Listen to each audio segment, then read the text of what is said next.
नमस्कार मित्रांनो, मराठी प्रसार यूट्यूब चॅनलमध्ये आपल्या सर्वांचं स्वागत आहे। सर्वप्रथम आपण यूट्यूब चॅनल नवीन असाल तर चॅनलला सबस्क्राईब व बाजूच्या बेल आयकॉनला प्रेस करा। राज्य कर्मचाऱ्यांच्या बाबतीत आज दिनांक 23 सप्टेंबर 2024 रोजी अत्यंत महत्त्वपूर्ण शासन निर्णय निर्गमित करण्यात आलेला आहे। या संदर्भातील सविस्तर शासन निर्णय पुढील प्रमाणे जाणून घेऊयात।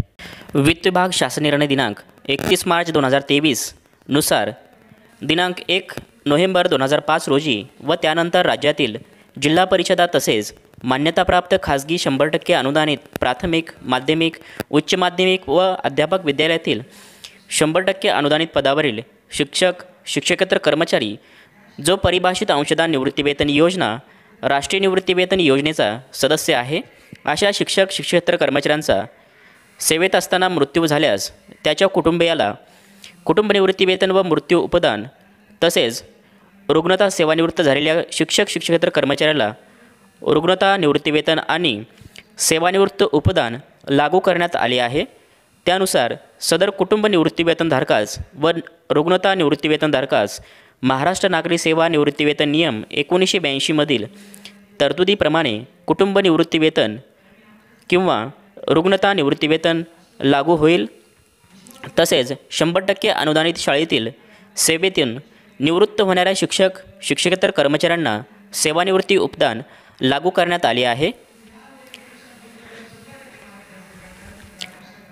परिभाषित अंशदान निवृत्तीवेतन योजना राष्ट्रीय निवृत्तीवेतन प्रणाली अंतर्गत दिनांक 1 नोव्हेंबर 2005 रोजी व त्यानंतर सेवेत प्रथम नियुक्ती झालेल्या अधिकारी कर्मचारी यांच्या सेवानिवृत्त उपदानाच्या प्रयोजनार्थ जोडून देण्याबाबत अनुसरायच्या कार्यपद्धतीबाबत स्पष्टीकरण करण्यात आले आहे।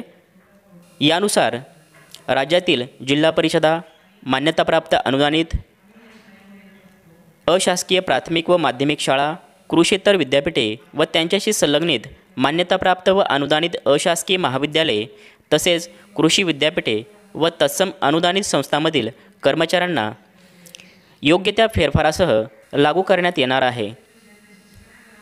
जे शिक्षक, शिक्षकेतर कर्मचारी परिभाषित अंशदान निवृत्तीवेतन योजना राष्ट्रीय निवृत्तीवेतन योजनेचे सदस्य आहे आणि ज्यांची नियुक्ती दिनांक 1 नोव्हेंबर 2005 पूर्वी झाली आहे, परंतु ज्या शिक्षक, शिक्षकेतर कर्मचाऱ्यांची पद दिनांक 1 नोव्हेंबर 2005 नंतर 100% अनुदानावर आले असल्याने त्यांच्या बाबतीत आदेश निर्गमित होण्याची बाब राज्य शासनाच्या विचाराधीन होती। सदर शासन निर्णयानुसार वित्त विभागाच्या दिनांक 30 मे 2024 रोजीच्या परिपत्रकानुसार अनुज्ञे करण्याबाबतची जी सविस्तर कार्यपद्धती नमूद करण्यात आली आहे, ती कार्यपद्धती त्यामधील नमूद अटी व शर्तीसह परिभाषित अंशदान निवृत्तीवेतन योजना अथवा राष्ट्रीय निवृत्तीवेतन योजनेचा सदस्य असणारा राज्यातील जिल्हा परिषदा तसेच मान्यताप्राप्त खाजगी 100% अनुदानित प्राथमिक, माध्यमिक व उच्च माध्यमिक तसेच अध्यापक विद्यालयातील 100% अनुदानित पदावरील पूर्णवेळ शिक्षक, शिक्षकेतर कर्मचारी यांच्या बाबतीत अनुसरण्यात यावे असे नमूद करण्यात आले आहे। या अनुषंगाने वित्त विभागाकडून वेळोवेळी देण्यात येणारे आदेश व सुधारणा लागू राहतील। सदर आदेश अंमलात आणण्याबाबत आयुक्त शिक्षण महाराष्ट्र राज्य पुणे यांनी उचित कार्यवाही करण्याचे निर्देश देण्यात आले आहे। या संदर्भातील हा सविस्तर शासन निर्णय डाउनलोड करण्याकरिता डिस्क्रिप्शन बॉक्समध्ये लिंक देण्यात आली आहे, त्यावर क्लिक करून हा सविस्तर शासन निर्णय डाउनलोड करू शकता। धन्यवाद।